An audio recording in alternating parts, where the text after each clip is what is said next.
नारी शक्ति का प्रतीक हमारे साथ हैं और शक्ति की उपासक भी हैं। पर मैं आपसे पूछना चाहती हूँ कि इतनी शक्ति, इतनी ऊर्जा आती कहाँ से आप में? जैसा कि आपने अभी कहा कि शक्ति की उपासक, तो शक्ति की साधना ही मेरी ऊर्जा का सूत्र है।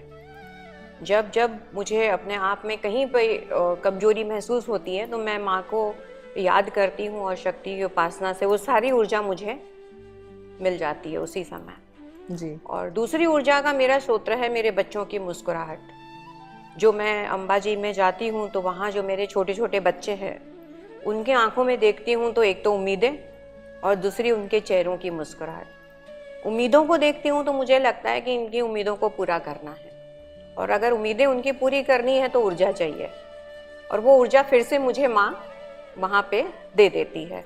बिल्कुल। इस तरह से मुझे ऊर्जा मिलती रहती है। बच्चों के साथ जुड़ने की वजह से शायद बहुत ज़्यादा खुद को एनर्जेटिक फील करती हूँ उन बच्चों की वजह से।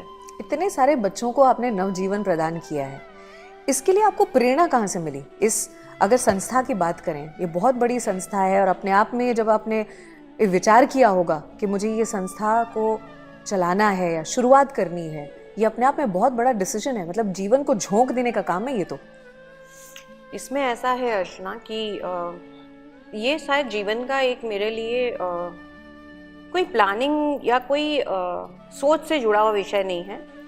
अंबाजी में साल में एक बार पैदल चल के जाती हूँ। खेड ब्रह्मा से अंबाजी करीब करीब 16-17 साल हो गए होंगे मुझे। वाह। और may be more than this much year. तो वहाँ जब मैं चलना शुरू करती हूँ ना तो मैंने देखा कि 2-3 सालों के बाद मैं छोटे बच्चों से वहाँ पे उनके घरों में देखना, उनकी ज़िंदगियों को देखना, उन बच्चों को रोड पे एक ग्रुप में खड़े होते हुए देखती थी, उनसे बातें करती थी और कुछ समय के बाद मुझे पता चला कि वो बच्चे कुछ भी मांगते नहीं हैं। मैं उन्हें चॉकलेट देती थी या मैं कोई भी चीज़ उनके हाथ में देना जब भी चाहती थी तो बहुत मुश्किल से वो हाथ फैलाते थे। तो मेरे लिए एक बहुत बड़ा और नया अनुभव था इस चीज़ का कि एक बच्चा दिसंबर के महीने में जब हमने 3-3 गर्म कपड़े पहन रखे हैं और हमारे सामने में बगैर कपड़ों के एक बच्चा खड़ा है करीब 4 साल का, लेकिन जब मैं उस बच्चे को कुछ देना चाही तो उसने हाथ नहीं फैलाया। और उस अनुभव ने मुझे उनके साथ जैसे मेरी आत्मा को कनेक्ट कर दिया कि इन्हें ज़रूरत है किसी ऐसे रास्ते की जो कोई उंगली पकड़ के इन्हें चलाए। वहाँ से मैंने अपनी यात्रा में माँ से हर बार जब मैं मंदिर में गई तो मैंने एक ही प्रार्थना की कि मुझे एक ऐसा रास्ता दो जिससे कि मैं इनके लिए कुछ कर पाऊँ। और धीरे धीरे मैं वहाँ पर इन बच्चों से, उनके जीवन में, उनके माता पिता से, उस क्षेत्र में रहने वाले करीब करीब सभी लोगों से मेरा जुड़ना शुरू हो गया और एक नई मेरे जीवन की यात्रा शुरू हो गई क्योंकि उनके जीवन को बदलना था। और वहाँ से शुरू हुआ मेरे सामने चुनौतियों का एक दौर। जब मैंने देखा कि उन बच्चों के उम्र का उन्हें नहीं पता, उनके पेरेंट्स को नहीं पता कि उनकी उम्र क्या है, उन बच्चों के कोई बर्थ सर्टिफिकेट नहीं थे, उन बच्चों के कोई घर नहीं थे, उनके पास में कोई इलेक्ट्रिसिटी उस समय नहीं थी, पहाड़ों में एक यहाँ एक वहाँ करीब प्लास्टिक की छत के नीचे वो रहते थे। तो ये सब कुछ जैसे जैसे मैं जानती चली गई मैं उनके साथ बहुत गहराई से जुड़ती चली गई। और मैंने मन में मेरे एक आया निश्चय कि मुझे इनका जीवन बदलना है। मैंने वहाँ से उन्हें अपने साथ जोड़ने के लिए सारी कोशिशें शुरू कर दी। उनके हेल्थ चेकअप करवाए, उनके बर्थ सर्टिफिकेट बनाए, कॉरपोरेशन स्कूल में उनको एडमिशन्स करवाया। वहाँ से वो भाग जाते थे क्योंकि उन्हें स्कूल में रहने की आदत नहीं थी। तो हमें मालूम पड़ा कि इन बच्चों को इस तरह से एक जेल जैसा लगता है कि स्कूल मतलब हमारे लिए जेल। तो हमने वहाँ पे कुछ पंडित जो कि बीएड किए हुए थे उनसे रिक्वेस्ट किया कि अगर आप इन बच्चों को दिन में 2 घंटा सिर्फ अक्षर ज्ञान जिसको कहते हैं कि अगर आप इन बच्चों में एक इंटरेस्ट डेवलप कर पाओ, क्योंकि एकदम से स्कूल में ले जाके देखी कि वो भाग जाते थे। मुझे माँ की कृपा से ऐसे पंडित भी मिले जिन्होंने करीब करीब 1 साल उन बच्चों को एक खुले चबूतरे पे बुलाना शुरू किया और उन्हें गा के और कहानियाँ सुना के और उन्हें अक्षर से जोड़ना शुरू किया। और मेरे लिए सबसे सुखद आश्चर्य ये था कि 1 साल के अंदर वो समय से पहले वहाँ आके बैठने लगे। वाह। तो हमें लगा कि अब ये बच्चे तैयार हो गए हैं स्कूल में जाने के लिए, अब रुचि लेने लगे। रुचि लेने लगे। तो वो ये यात्रा शुरू हुई करीब करीब 35 बच्चों से। 35 बच्चे थे, कुछ बच्चे अनाथ भी थे उसमें। उन बच्चों को हमने स्कूल तक जब पहुंचाया तो हमें लगा कि अब ये बच्चे आने और जाने में करीब करीब 2 घंटा इनका चला जाता है, क्योंकि गब्बर से अंबाजी और अंबाजी से गब्बर। तो फिर हमने उनके लिए बसेस, ट्रांसपोर्टेशंस का एक पूरा फैसिलिटीज़ वहाँ पे दिया, सुविधा दी, पिकअप पॉइंट बनाया जहाँ पे वो सब बच्चे आ जाते थे, वहाँ से उन्हें स्कूल तक लेके जाते थे।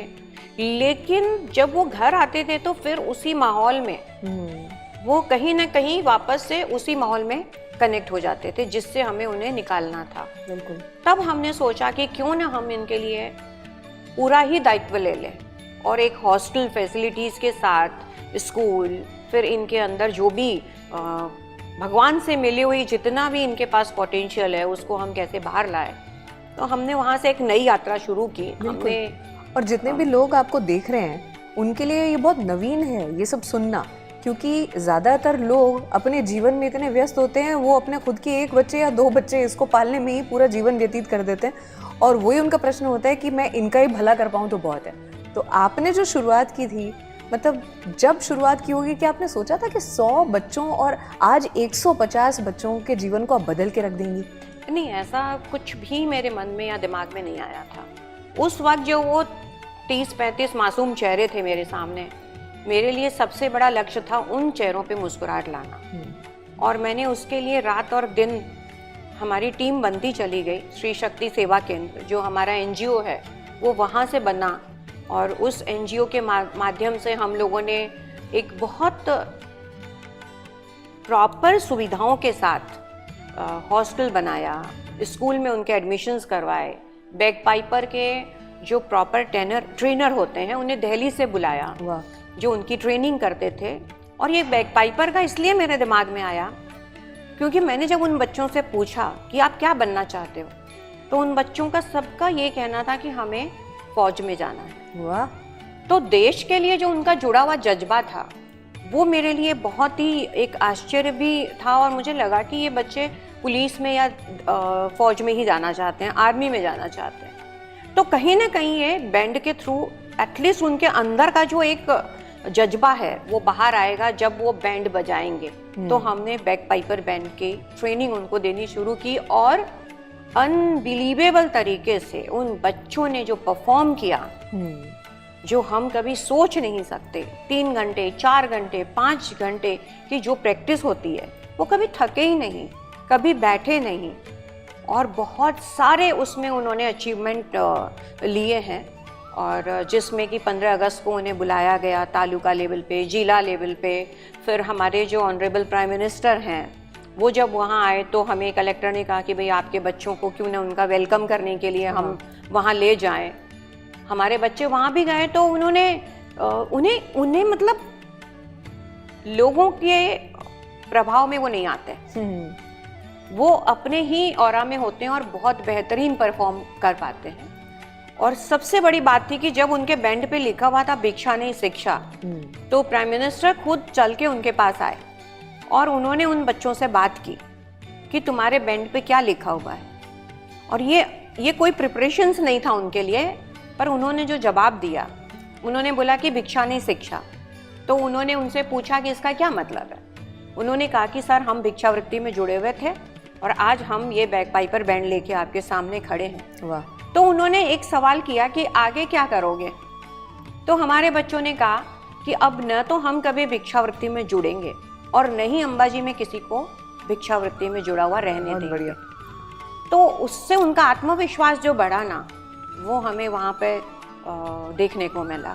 आपने जो बात कही है कि जब लोगों का हाथ पकड़ा जाता है तो यही कि उनकी मदद कर दें, उन्हें खाने के लिए एक वक्त की रोटी दे दें या उन्हें कुछ सिखा दें, लेकिन आपने जो किया है वो अनेकों कदम आपने उनको आगे बढ़ा के रख दिया है जीवन में।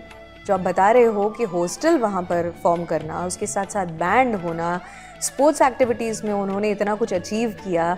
जो बच्चे स्कूल नहीं आते थे वो जब मेडल्स जीत के आए, कैसी खुशी होती है, देख के कैसा महसूस होता है? देखो, सबसे और एक छोटा सा उदाहरण दूंगी कि जब अंबाजी आप जाओगे जी, फरवरी और मार्च के महीने में, तो आप देखेंगे कि केसू के जो फूल होते हैं उसकी बास्केट लेकर के ये बच्चे रोड पे खड़े हुए आपको दिखाई देंगे।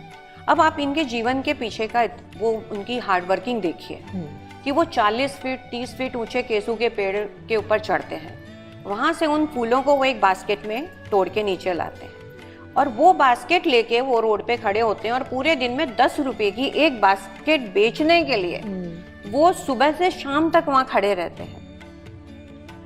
उससे मुझे अंदाजा हुआ कि ये कितना हार्ड वर्क कर सकते हैं, क्योंकि वो भीख नहीं मांग रहे हैं, वो अपनी मेहनत के बदले में आपसे 10 रुपए का बास्केट देना चाहते हैं। उसमें भी लोग कहते हैं कि 8 रुपया ले लो। ऐसे भी मैंने देखे हैं कि गाड़ियां रुकती है और फिर वो लोग उन बच्चों को बोलते हैं कि आप 8 रुपये ले लो इसका। ऐसे बच्चों को जब हमने स्कूल से कनेक्ट किया और शिक्षा से कनेक्ट किया और उन बच्चों को जब हम यूनिफॉर्म में देखते हैं और बैकपाइप पर बैंड बजाते हुए देखते हैं और उनका जो अंदर का जोश है, जो उनका उत्साह है, उम्मीदों, जैसे उम्मीदों का एक बगीचा बन गया हो, हर तरफ मुझे आंखों में उम्मीदें नजर आती है, क्योंकि उन्हें भी अंदाजा नहीं था कि क्या ये हम हैं, क्या लोग हमें इतना रिस्पेक्ट कर रहे हैं, क्या हम किसी ऐसी जगह पे खड़े हैं कि आज हमारे सामने में लोग हमें सुन रहे हैं। तो ये जो एक आत्मविश्वास जो उनका बढ़ा है, उससे सिलसिला शुरू हुआ कि हमारे सामने बच्चे एडमिशन्स के लिए आना शुरू हो गया। जिन बच्चों को लाने के लिए हमने साल भर इतनी मेहनत की कि वो भाग जाते थे स्कूल से, उसकी जगह हमारे पास आज 500 बच्चे इंतजार कर रहे हैं कि उन्हें भी स्कूल जाना है। तो 140 की जो ये संख्या आप बता रहे हो, ये मेरे लिए काल्पनिक थी, लेकिन बदलाव होता शुरू हुआ, क्योंकि जैसे जैसे निर्माण शुरू हुआ वैसे वैसे उनमें बदलाव भी शुरू हुआ। ये तो बच्चों की आपने बात कही है, पर मुझे पता है कि जैसे पुरुष कहते हैं ना कि एक पुरुष अपने घर को तारने का काम करता है, एक स्त्री जो होती है वो 2 कुलों को तारने का काम करती है। बिल्कुल वैसे एक बच्चा जो है वो अपने पूरे घर का भला करता होगा, क्योंकि जब ये स्कूल जाता है तो इसके घर में कितना बड़ा बदलाव आता होगा जब ये एजुकेशन ले रहा है। तो ये जो आपने सवाल किया, यहाँ मैं एक चीज़ और जोड़ना चाहूँगी जी, कि हम बच्चों की शिक्षा के साथ साथ उनके पूरे परिवारों को ही अडॉप्ट कर लिए हैं, क्योंकि धीरे धीरे हमने देखा कि उनके परिवार में भी वो जज्बा है काम करने का, लेकिन किसी ने उन्हें राह नहीं दिखाई थी। जो कि उनके माँ जैसे उनकी मदर्स हैं, जो जितनी भी उनकी मदर्स है, वो सब केसू के फूलों का भी पाउडर बना रही है, क्ले के ऊपर में मिट्टी के बर्तन बना रही है, माता जी की चुनरी बना रही है, जो कि श्री शक्ति सेवा केंद्र ने स्किल डेवलपमेंट में उनका एक पूरा वर्कशॉप जैसा बना दिया। और अब करीब 60 औरतें हैं जो हमारे यहाँ इस तरह का काम सीख रही है। और साथ ही साथ जो उनके घर के पिता वगैरह हैं उनको हम लोगों ने जैसे मनरेगा का काम कार्ड बनवा करके दिया, जिससे कि उनको डेली पैसे मिल सके मजदूरी करने से। उन्हें और भी कई तरह की हम स्किल ट्रेनिंग दे रहे हैं, कारपेंटर की ट्रेनिंग दे रहे हैं, उन्हें अगरबत्ती बनाने का काम सिखा रहे हैं। उन्हें हमने गवर्नमेंट में भी इसके लिए अपने एप्लीकेशंस डाले हैं कि भाई आप किस तरह से हमें मदद कर सकते हो ऐसे लोगों को इससे बाहर लाने के लिए। तो हमने उनकी पूरी फैमिली को ही अडॉप्ट कर लिया है। बिल्कुल। तो अब एक जो अलग ही दृश्य बदलता चला जा रहा है। जिस तरह से आप एक सेतु का काम कर रहे हैं, सरकार जो करना चाहती है, लोगों तक जो पहुंचाना चाहती है, आपने बीच में वो कार्य किया है। बहुत सारे एनजीओज वो भी अग्रसर हैं, वो भी कुछ करना चाहते हैं, अचीव करना चाहते हैं। यहाँ पर आपका एक बहुत महत्वपूर्ण रोल फिर आता है। उनको क्या सलाह देना चाहती हैं आप अपने एक्सपीरियंस से? देखिए अर्चना, एनजीओ सभी बहुत अच्छा काम करते हैं और कहीं ना कहीं इनकी मदद से समाज में हर तबक्के के लोगों तक मदद पहुंचती है। लेकिन यहाँ मैं एक बात ज़रूर शेयर करना चाहूँगी कि ये जो अंबाजी का मेरा अनुभव रहा है, उसमें मैंने देखा कि जो पहाड़ों के बीच में रहने वाले ये आदिवासी और भरथरी परिवार है ना, इनके पास इनकी पहचान से जुड़ा हुआ एक भी डॉक्यूमेंट्स नहीं था। न ही इनके पास कोई आधार थे, न ही इनके कोई घर के रहने की जगह थी, न ही इनके पास बिजली के मीटर थे कि वो बिल दिखा सके। तो सरकार जितने भी सुविधाएं गरीबों को दे रही है, उन सुविधाओं से ये लोग वंचित थे। तो हमारे एनजीओ ने सबसे पहले करीब 1.5 साल हमें हो गया, हमने इनके आधार कार्ड शुरू किए बनाने। वहाँ से फिर हमने मदद करना, मतलब जरूरी होता है कि डॉक्यूमेंटेशंस में उन्हें नहीं पता, अब सब कुछ ऑनलाइन हो गया है। ऑनलाइन के अलावा अब पेपर पे भी वो कहीं लिखेंगे बाली बैन, कहीं लिखेंगे बालूड़ी। सो वो जो एक स्पेलिंग का जो चेंज आता है तो उनके सारे एप्लीकेशंस रिजेक्ट हो जाते हैं। तो हमारे ही संस्था के, हमारे एनजीओ के 3 से 4 लोगों की टीम ने वहाँ पे हमने यही काम उनसे शुरू करवाया कि आधार कार्ड है, उज्ज्वला का है, फिर मनरेगा के लिए है, फिर उनका ये आवक का दाखला है, आरोग्य आयुष्य कार्ड है, फिर मातृत्व योजना जो है। माने सरकार कितना कुछ दे रही है ये हमें भी पहली बार पता चला। और जब हमारे संस्था ने, एनजीओ ने उनको इसके सारे कार्ड्स और डॉक्यूमेंटेशंस करके जब दिए तो आज वो सारी सुविधाएं इन लोगों को मिलनी शुरू हो गई। और मैं एक चीज़ यहाँ बताना जरूर चाहूँगी कि सभी एनजीओज को अगर वो इस तरह थोड़ा समय दे तो न जाने कितनी सुविधाएं जो सरकार की है, क्योंकि सरकार के लिए भी संभव नहीं है कि वो हर जगह पहुंच पाए, लेकिन कहीं ऐसी जगहों पे हमें ऐसे लोग दिखते हैं तो हमें मैं मानती हूँ कि एनजीओज का पहला कर्तव्य है कि वो उन्हें मदद करे उनके डॉक्यूमेंट्स बनाने में, जिससे कि उन्हें वो लाभ तो मिले जो गवर्नमेंट ऑलरेडी दे रही है उनको। यहाँ एक चीज़ और बताऊंगी कि पीएम आवास योजना, जो हमारे ये 33 घर थे, इनके पास कुछ भी नहीं था, तो हमने पीएम आवास योजना में सबसे पहले उनके इलेक्ट्रिक बिल के लिए, इलेक्ट्रिक मीटर के लिए हमने एप्लीकेशन दिया। जब इलेक्ट्रिसिटी उनको मिली तो हमें एक उम्मीद जगी कि अब क्यों ना इनको घर के लिए हम पीएम आवास योजना में कनेक्ट करें। और आप मानोगे नहीं, करीब करीब हमारे पूरे प्रोसीजर के 2 महीने के बाद ही हमें ये गुड न्यूज़ मिली कि इन 33 घरों को यहाँ के जो चीफ मिनिस्टर हैं भूपेंद्र भाई, वो प्लॉटिंग देने वाले हैं। वाह। तो वो भी नवरात्रि का ही टाइम था, माँ की सबसे बड़ी कृपा हुई उन गरीबों पे। और ये जब उनको घर मिले तो फिर हमने 67 घरों का और एप्लीकेशंस किया, फिर हमने जलोत्रा में 100 घरों का एप्लीकेशंस किया, और आज करीब करीब 200 ऐसे घर हैं जो हम गवर्नमेंट की हेल्प से, हमारा एनजीओ करीब करीब 1.5 से 2 लाख रुपए हर घर के ऊपर एक्स्ट्रा डाल रहा है, जिससे कि एक पक्की छत उन्हें हमेशा के लिए मिल जाए। और इससे बड़ा किसी का कोई सपना मैंने नहीं देखा कि जब उन घरों में वो गए 33 लोग, तो वो दिन कभी भी नहीं भूलने वाला दिन था। एक एनजीओ के लिए एक बहुत बड़ी सीख जो यहाँ पर कि आपने अपने उद्देश्य को दिमाग में रखते हुए कोई कार्य शुरू किया था, लेकिन आपने एक 360 डेवलपमेंट करके दिखाया है जो कि आपके उद्देश्य से भी आगे बढ़ गए। वो कहते हैं ना कि जीवन में तो कोशिश तो कर, समय सफल बना देगा, ये वो वाली बात है। और एक चीज़ ऐड करना चाहूँगी कि जब हमने इनको नए घरों में शिफ्ट किया तो हमने इनका जगह नहीं बदला, हमने जीवन बदलने के प्रयत्न शुरू किए।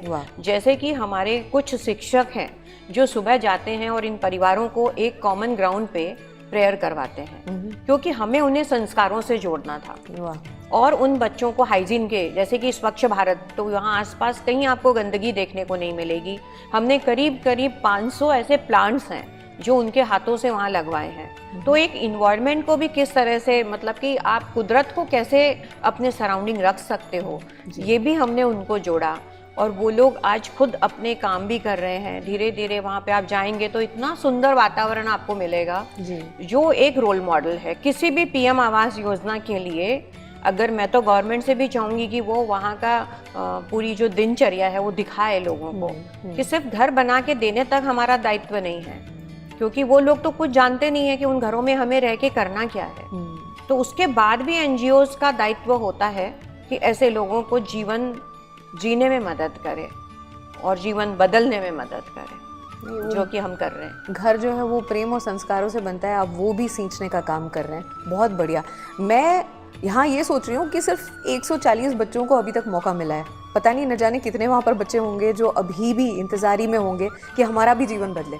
कुछ 500 बच्चे आपने बताया था जो करीब 500 और 500 से ज़्यादा, क्योंकि अब वहाँ पर एक क्रांति आ चुकी है शिक्षा को लेके, क्योंकि हमने वहाँ पे एक अभियान चलाया है, भिक्षा नहीं शिक्षा।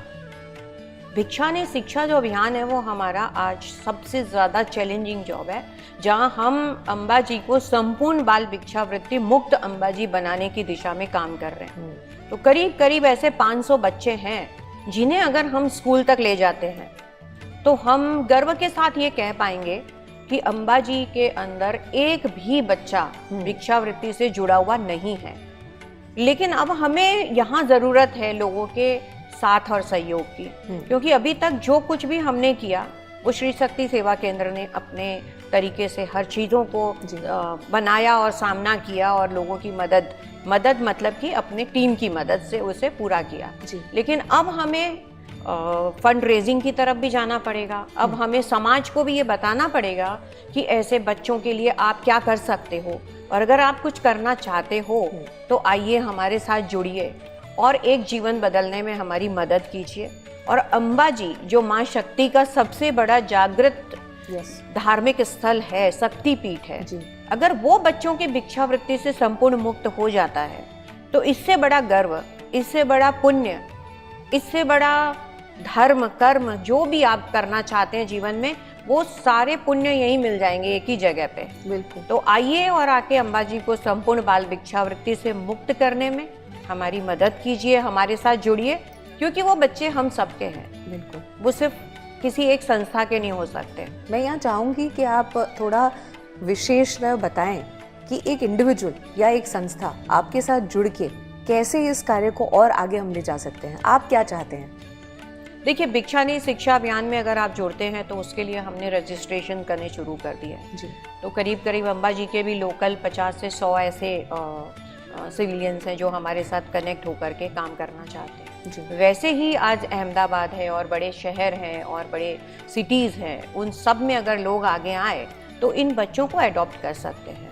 और एडॉप्टेशंस के भी पूरे प्रोसीजर्स और क्लियरिटी हमारी संस्था की तरफ से बनी हुई है कि आप बच्चे को शिक्षा दे सकते हैं, आप बच्चे को स्पोर्ट्स में, कुछ बच्चे पता है आपको नेशनल और स्टेट लेवल पे परफॉर्म किए हैं, तो उनके हर तरह से मदद की ज़रूरत है, वो भी आगे आना चाहते हैं। तो आप जिस तरह से बच्चे को मदद करना चाहें एजुकेशन में, उन्हें खाना देके, उनके हॉस्टल का पूरा एक जो रिस्पॉन्सिबिलिटी है उसमें आप जुड़ सकते हैं, स्पोर्ट्स में आगे ला सकते हैं, म्यूज़िक में ला सकते हैं, बैक पाइपर बैंड में ला सकते हैं। तो ये सारे डिटेल्स जो हैं वो हमारे वेबसाइट्स पे दिए हुए हैं, तो आप वहाँ पे कोई भी सर्च करें तो उन्हें इसके बारे में सारी जानकारी मिल जाएगी। बिल्कुल। बट हमें ज़रूरत है अब हाथों की जो हमें मदद करे और ऐसे 500,000 बच्चों को हम बाहर लाएं और अंबाजी को पूरा भिक्षावृत्ति से मुक्त बनाएं। बिल्कुल, आपने जो बात कही है बहुत सारे लोगों को इंस्पायर करते हुए आपने दिल खोल के बात की है और आपके सारे कार्य लोगों की आंखों के सामने हैं। और वो कहते हैं ना कि अगर ज़रूरत पड़े तो अब सारथी बनना स्वार्थी नहीं, तो ये आपने you have done your bit, now it is for the world to do. और वो कहते हैं कि किसी की मदद कर देना और जब करना तो हद कर देना, तो आपने वही हद पार कर दी है और अब लोगों की बारी है, आपके साथ और लोग जुड़े। More power to you ma'am, and thank you for inspiring one and all. Thank you so much. एक बात ज़रूर है, मेरा परिवार जी, मेरे साथ, मेरे जुड़ के काम करने वाली टीम, उन लोगों के बगैर मैं अधूरी हूँ। और मैं तुम्हारा धन्यवाद कहने के साथ साथ उन लोगों को भी धन्यवाद कहूँगी जो लोग हर कदम पे मेरे साथ जुड़े हैं और इस कार्य में मुझे प्रोत्साहन देते रहते हैं। Thank you so much. Thank you so very much. जय अम्बे। जय जय अम्बे।